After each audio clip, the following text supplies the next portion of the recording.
నేనే మార్గము, నేనే సత్యము, నేనే జీవము. నా ద్వారా తప్ప ఎవ్వరు తండ్రి దేవుని దగ్గరికి రాలేరని యోహాను సువార్త 14వ అధ్యాయము 6వ వచనములో క్రీస్తు ప్రభు వారు పలికారండి. ఒక ఊరి నుండి మరొక ఊరికి మనం వెళ్ళాలంటే మనకు దారి కావాలి. ఒక ప్రదేశము నుండి మరొక ప్రదేశానికి మనం వెళ్ళాలంటే సరైన దారి మనకు కావాలి. కొన్ని సందర్భములలో మనం చెప్తుంటాము, నేను దారి తప్పిపోయాను, అందుకే సరైన టయానికి రాలేకపోయాను. నేను దారి తప్పిపోయాను, అందుకే నేను చేరుకోవాల్సినటువంటి స్థానానికి, గమ్యానికి రాలేకపోయాను అని మనం చెప్తుంటాం.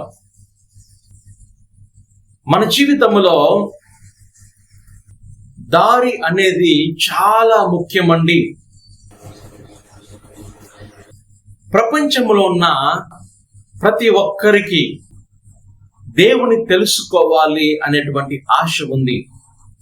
నిజ దేవుణ్ణి తెలుసుకోవటం కోసమై ప్రతి ఒక్కరు ఒక్కొక్క దారిని ఎంచుకున్నారు.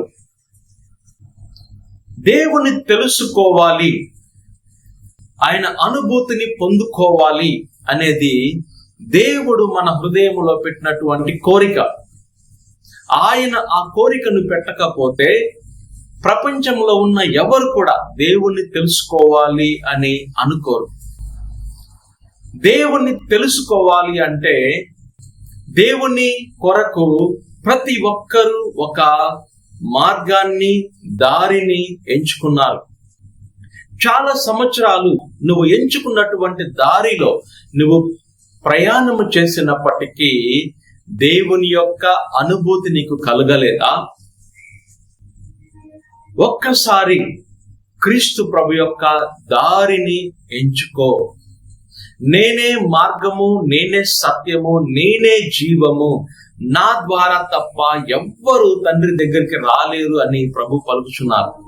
తండ్రి దగ్గరికి రాలేరు అంటే అర్థం ఏంటంటే దేవుడు జ్యోతిర్మయుడు. ఆయన చెంతకు ఎవ్వరు అంత ఈజీగా వెళ్ళలేరు. ఎవరు సమీపించలేని తేజస్సులో నివసించు నా యేసయ్యా.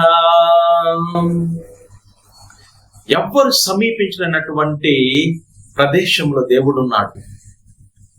ఆ ప్రదేశానికి మనం వెళ్ళాలంటే మరి మరణాన్ని జయించినటువంటి క్రీస్తు ప్రభు ద్వారా ఇది సాధ్యం.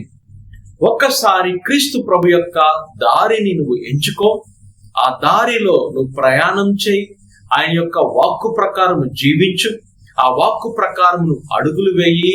ఆ దారిలో నువ్వు ప్రయాణము చేసినట్లయితే దేవుని యొక్క అనుభూతి నీకు కలుగుతుంది. ఎవరు సమీపించలేనటువంటి తేజస్సులో ఉన్నటువంటి దేవుని చెంతకు నువ్వు క్రీస్తు ప్రభు ద్వారా వెళ్ళగలవు. దేవుని యొక్క పరిశుద్ధ ఆత్మను నువ్వు పొందుకోగలవు. ఒక్కసారి క్రీస్తు ప్రభు యొక్క మార్గాన్ని నువ్వు ఎంచుకొని చూడు అని ఈరోజు దేవుడు మనతో మాట్లాడుతున్నాడండి. దేవుని దగ్గర నుండి మన చెంతకు వచ్చినటువంటి క్రీస్తు ప్రభు మాత్రమే నిజమైన దేవుని చెంతకు ప్రపంచంలో ఉన్న ప్రతి ఒక్కరూ అన్వేషిస్తున్నటువంటి దేవుని చెంతకు మనల్ని నడిపించగలరు. నీ దారిలో నువ్వు చాలా సంవత్సరాలు నువ్వు ఎంచుకున్నటువంటి భక్తి మార్గములో నువ్వు చాలా సంవత్సరాలు ప్రయాణము చేసి ఉండొచ్చు. నీకు ఇంకా ఆ అనుభూతి, దైవ అనుభూతి నీకు ఇంకా కలగకపోవచ్చు. ఒక్కసారి క్రీస్తు ప్రభు యొక్క మార్గాన్ని ఎంచుకో. నేనే మార్గము, నేనే సత్యము, నేనే జీవము అని పలికినటువంటి ఆయన మార్గాన్ని ఎంచుకొని దేవుని చెందుకురా. నీ హృదయాన్ని ప్రభువుకి సమర్పించు. దేవుని యొక్క శక్తిని పొందుకో. ఆయన శక్తి ప్రపంచంలో ఉన్న ప్రతి ఒక్కరి కోసము ఇవ్వబడింది. కేవలము యూదుల కోసం మాత్రమే, ఇజ్రాయెల్ ప్రజలకు కోసము మాత్రమే కాదు, ప్రపంచంలో ఉన్న ప్రతి ఒక్కరి కోసము క్రీస్తు ప్రభు వచ్చాడు. ప్రపంచంలో ఉన్న ప్రతి ఒక్కరికి ఆయన శక్తిని ఇవ్వటానికి ఆయన ఆశపడుతున్నాడు. ప్రపంచంలో ఉన్న ప్రతి ఒక్కరిని తండ్రి దేవుని దగ్గరికి తీసుకుని వెళ్ళాలని ప్రభువు ఆశపడుతున్నాడు.